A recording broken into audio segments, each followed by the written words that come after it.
আবু হুরায়রা পাগল।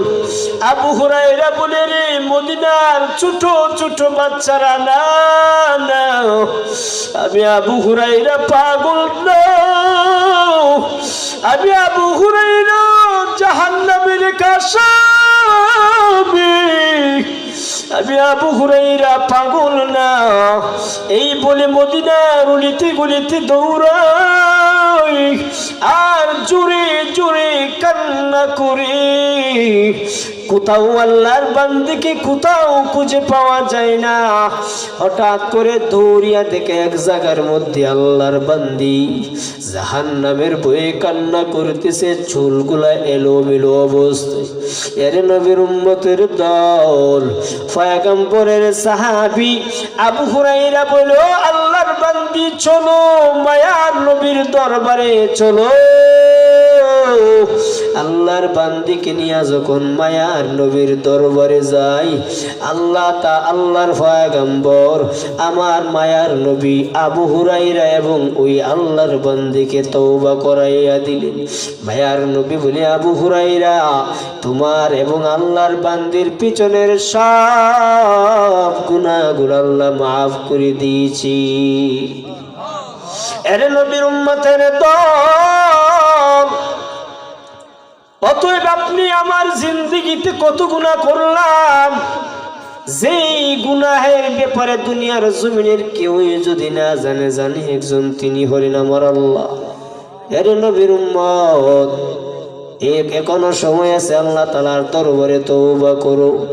আল্লাহ বলে, বান্দা আমি আল্লাহ তওবার আহ্বান জানাইলাম, আল্লাহ তাআলার দরবারে তওবা করো। বলে, কেমন তওবা করবা? কাঠি দিলে তওবা করো, যে তওবা করার পর দ্বিতীয়বার আর কোনো গুনাহ করা সম্ভব হবে না।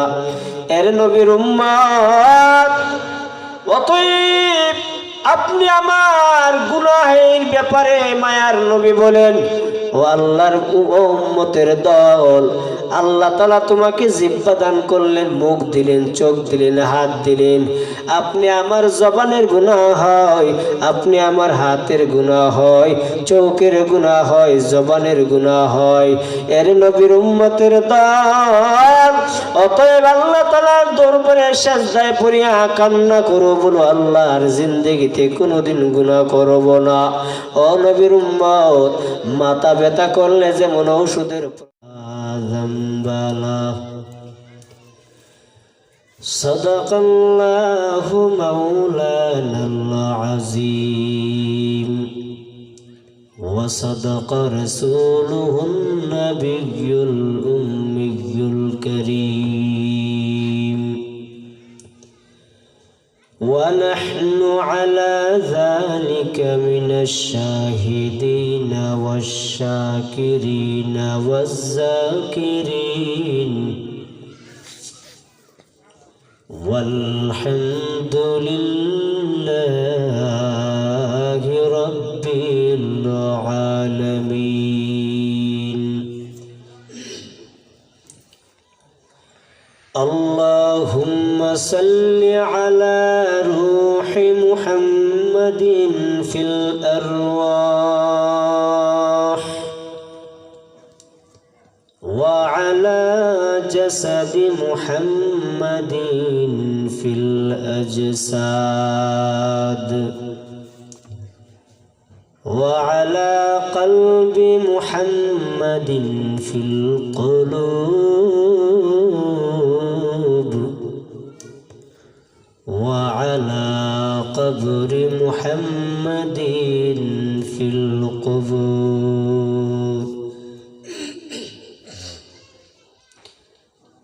سبحانك لا علم لنا إلا ما علمتنا إنك أنت العليم الحكيم. رب اشرح لي صدري ويسر لي أمري واحلل عقدة من لساني يفقهوا قولي मैं दूर हूँ मजबूर हूँ अज सैयद आलम मैं दूर हूँ मजबूर हूँ अज सैयद आलम दीदार दिखाते नहीं आवाज सुन दो दीदार दिखाते नहीं आवाज सुन दो एक चश्मे ज़दन गाफिल ज़ा शाह नवाशी एक चश्मे ज़दन गाफिल ज़ा शाह नवाशी शायद कनगाहे कुनदागाह नबाशी शायद कनगाहे कुनदागाह नबाशी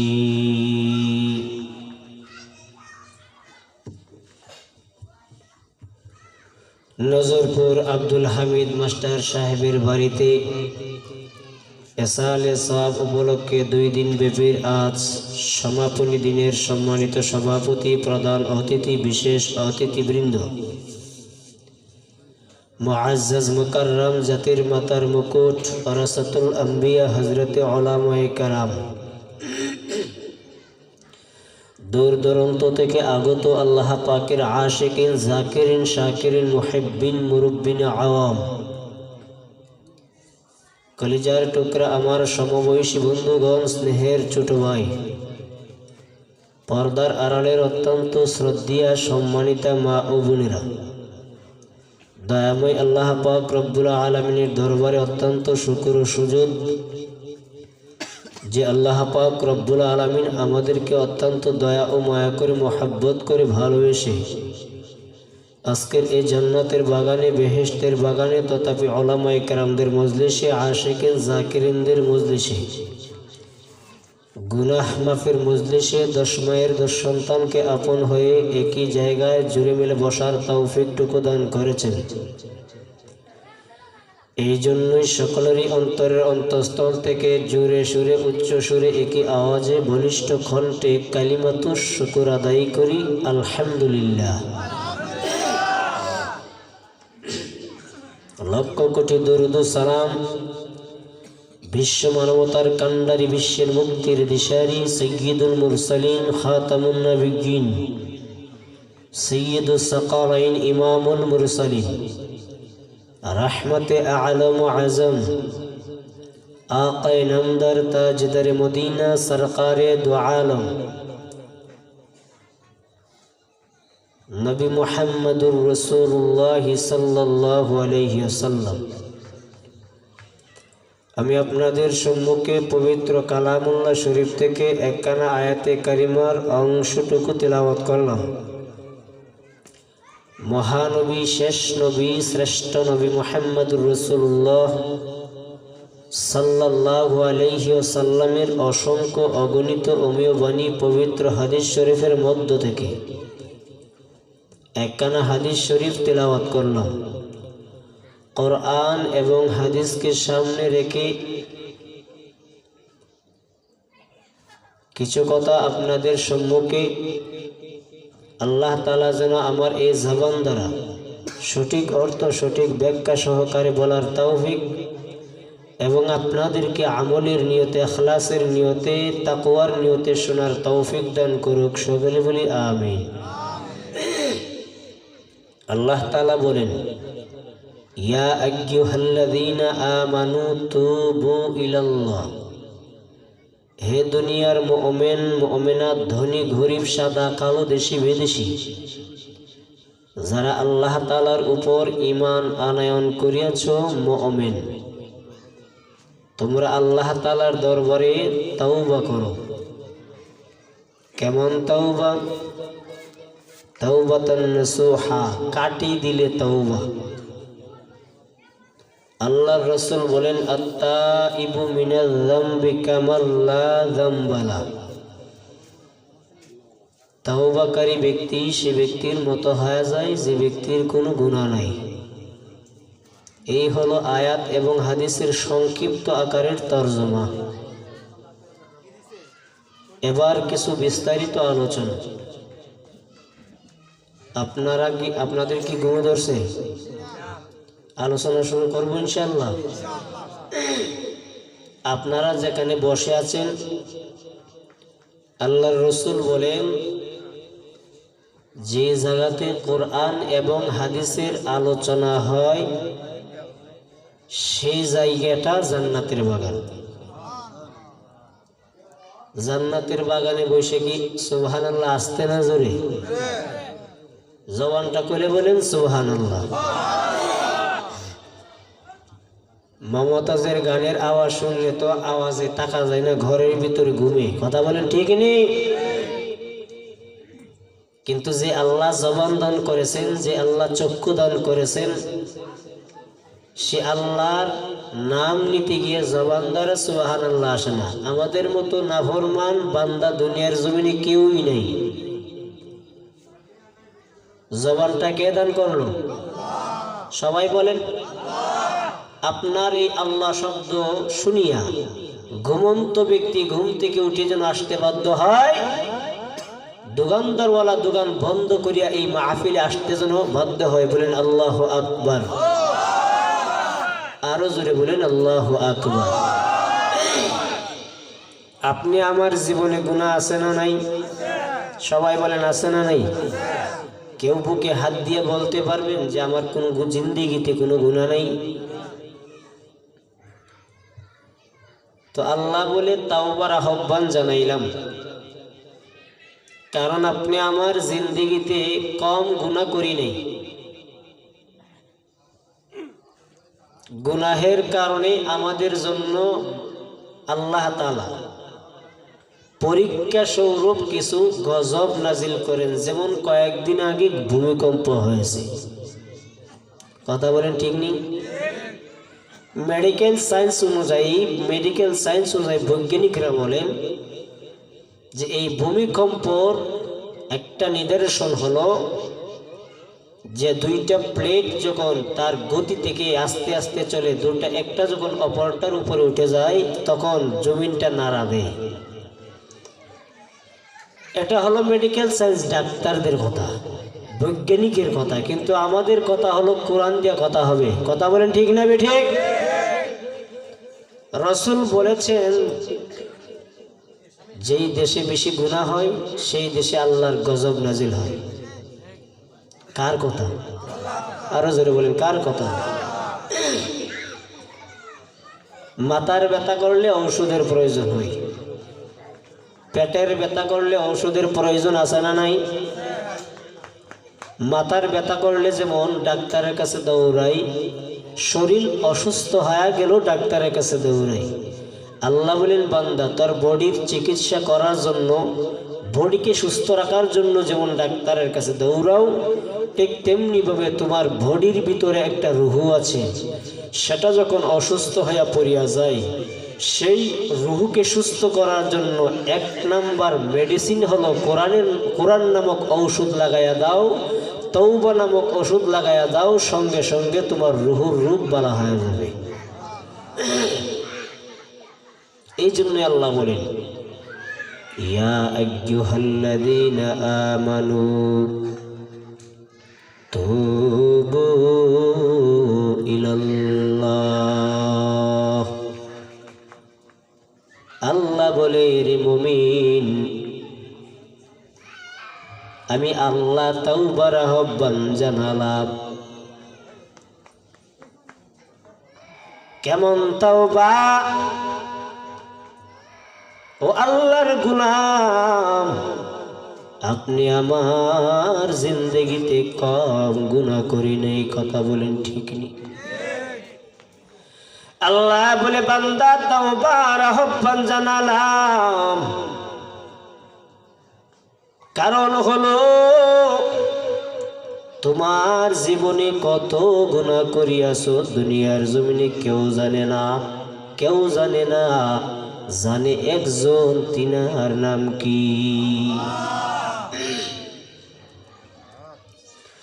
এরে নবীর উম্মতের দল, আল্লাহ বলে বান্দা তাওবার আহ্বান জানালাম।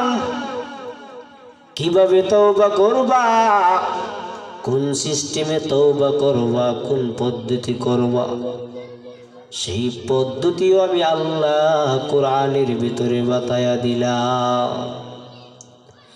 সূরাতুল মায়েদা 39 নম্বর আয়াতে আমার আল্লাহ বলেন, ফামান তাবা মিন বা'দি যুলমিহি ওয়া আসলাহ ফাইন্নাল্লাহা ইয়াতুবু আলাইহি ইন্নাল্লাহা গফুরুর রহিম।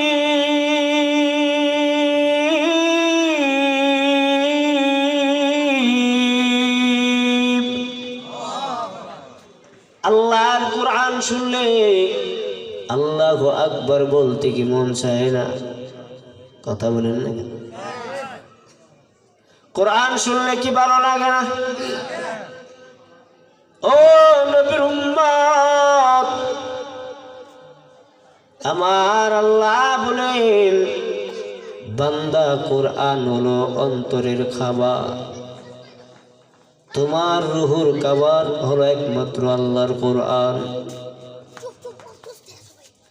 যে যত বেশি জিকির করবা তত বেশি অন্তর তাজা হবে। ইন্নামাল মুমিনুনা ইযা যুকিরাল্লাহু ওয়াজিলাত কুলুবুহুম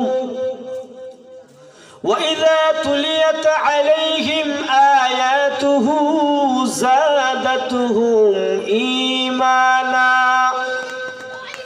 زادتهم إيمانا وعلى ربهم يتوكلون। মুমিন বেশি বেশি করে কোরআনের তিলাওয়াত করো, কোরআনের তিলাওয়াত করো। যত বেশি করবা বান্দা তোমার অন্তর তত তাজা হবে। এলাকাত কি সুবহানাল্লাহ নাই? একটু পরে পরে ঘুমতে ভালো দৌড়ে একসাথে বলেন সুবহানাল্লাহ, আরো জোরে বলেন সুবহানাল্লাহ। ও নবীর উম্মত, এই সুবহানাল্লাহের ফজিলত কি জানেননি? আমাদের উস্তাদ তিরমিজি শরীফের হাদিসের মধ্যে পড়াইছে, কোন বান্দা যদি একবার অন্তর দ্বারা সুবহানাল্লাহ বলেন, মায়ার নবী বলে উম্মত আমার আল্লাহ এত খুশি হয়, খুশি হইয়া আসমান এবং জমিনের মধ্যবর্তী যত ফাঁকা জায়গা আছে এই ফাঁকা জায়গা সম পরিমাণ সওয়াব তোমার আমল নামার মধ্যে দেওয়া হয়। এরে নবীর উম্মতের দল, আল্লাহ বলেন বান্দা তাওবার আহ্বান জানালাম। জীবনে কত গুনাহ করলাম, গুনাহের শেষ নাই। এই জন্যই আল্লাহ বলেন বান্দা ফামান তাবা মিন বা'দি যুলমিহি ওয়া আসলাহ, কোন বান্দা যখন তার নফসকে সংশোধন করার জন্য আল্লাহ তাআলার দরবারে তওবা করিয়া নেয়, আমার আল্লাহ বলেন ফাইন্নাল্লাহা ইয়াতুবু আলাইহি, ওই বান্দার তওবা আমি আল্লাহ কবুল করিয়া নিই। এরে নবী উম্মতের দল, আপনি আমার জীবনে কত গুনাহ করিয়াছি, দুনিয়ার জমিনের আপনি আমার গুনাহের ব্যাপারে কেউ জানে না, কেউ জানে না। এই দুনিয়ার জমিনে আমি আপনি গুনাহ করলাম, কেউ জানে না। জানে একজন, আওয়াজ দেয়া বলেন তিনার নাম কি? يا أيها الذين آمنوا توبوا إلى الله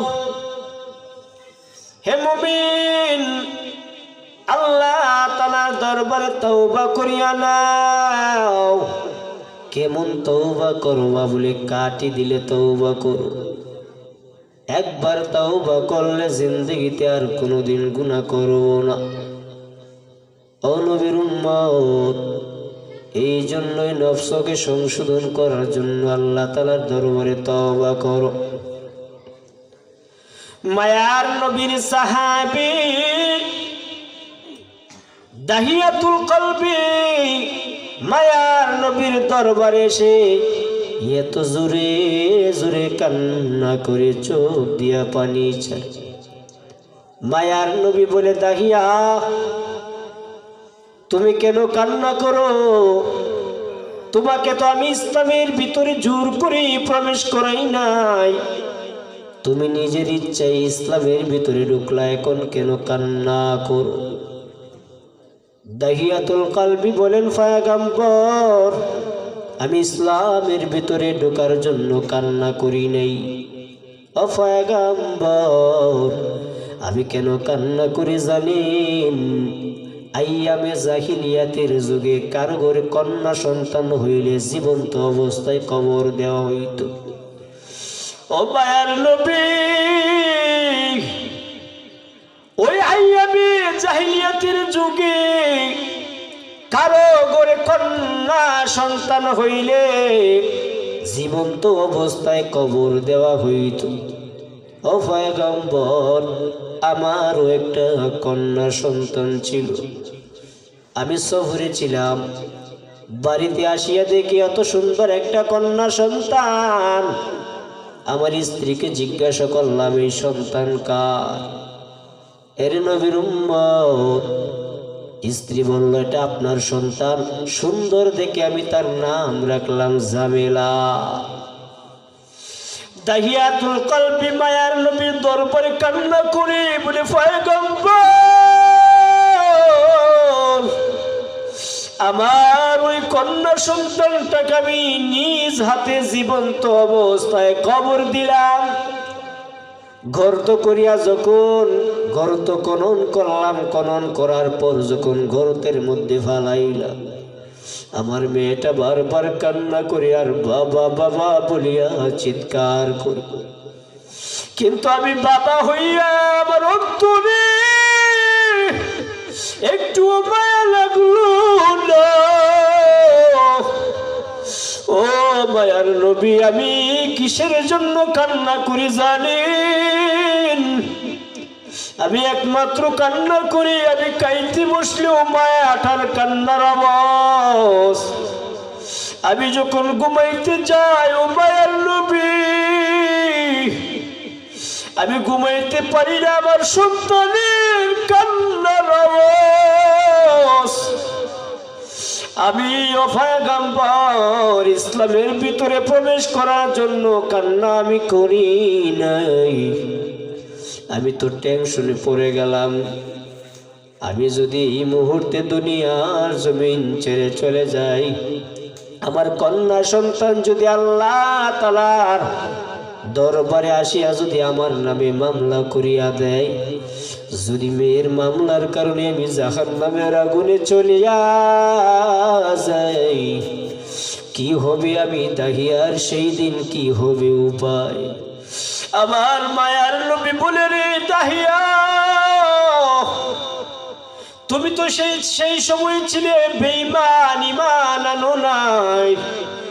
তুমি আমি মায়ার নবীর হাতে বায়াত গ্রহণ করিয়াছ।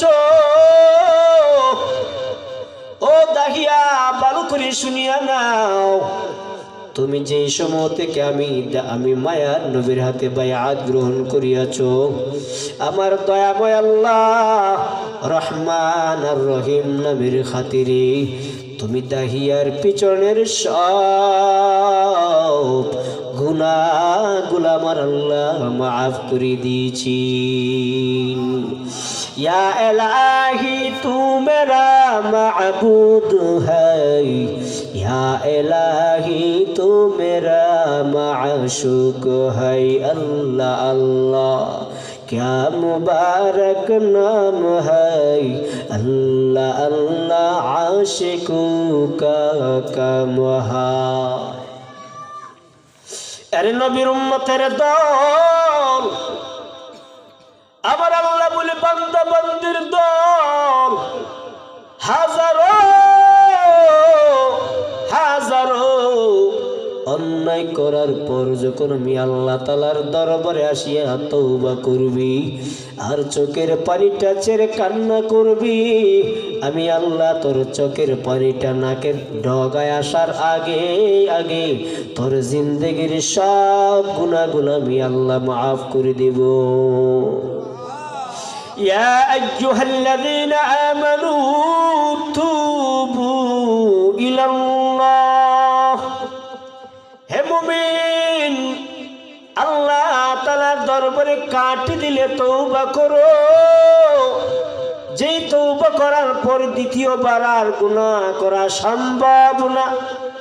আপনি আমার জীবনে কত গুনাহ করলাম, ও এলাকার বৃদ্ধ বাবাজি, ও পর্দার আড়ালের মা, ও এলাকার যুবক, ঘরের ভিতরে ঘুমের বিছানায় মার বালিশের সঙ্গে মাথা লাগাইয়া একটু চিন্তা করিও যে আল্লাহ আমাকে দুনিয়ার জমিনে পাঠাইলেন অনার্থক না, অহেতুক না, কোন একটা কাজের জন্যই আল্লাহ আমাকে পাঠাইলেন। কিন্তু আল্লাহ যেই কারণে আমাকে পাঠাইলেন আমি তো কিছুই করলাম না। ও যুবক, তোদের পায়ে হাত দেয়া বলি রে যুবক, আমিও তোর মতো একটা যুবক সন্তান।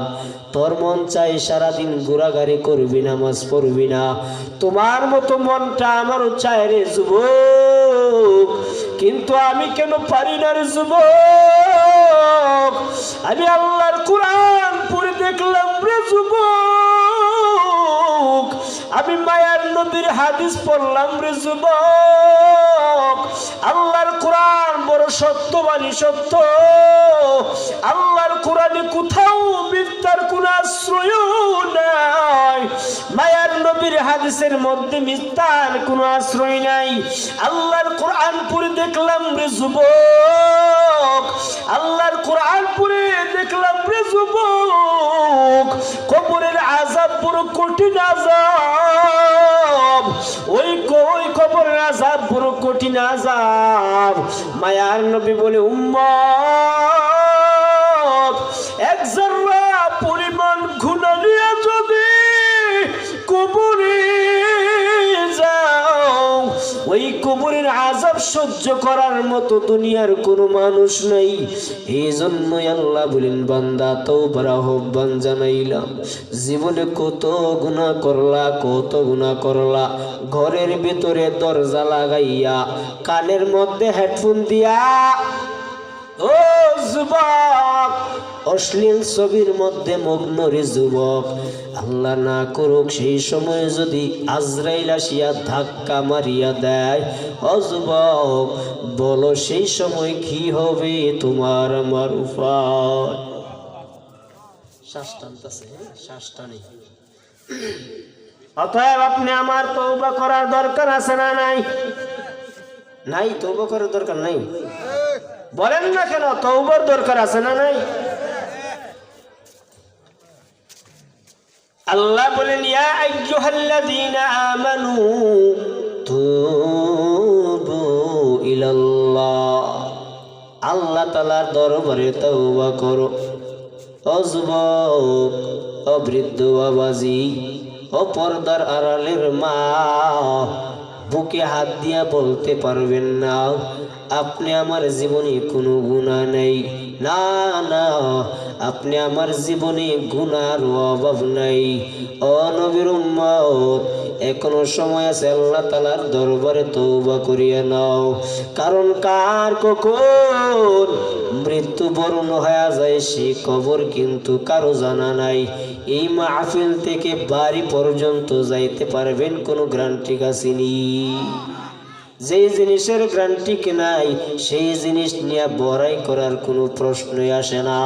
এর নবীর উম্মতের দল, এই জন্যই আল্লাহ তাআলার দরবারে তওবা করো, বেশি বেশি করে তওবা করো। ফাকুলতু আস্তাগফিরু রাব্বাকুম ইন্নাহু কানা গাফফারা। আল্লাহ তাআলার দরবারে ইস্তেগফার করো। নামাজে বসিও আমরা তওবা করি, আছে না নাই?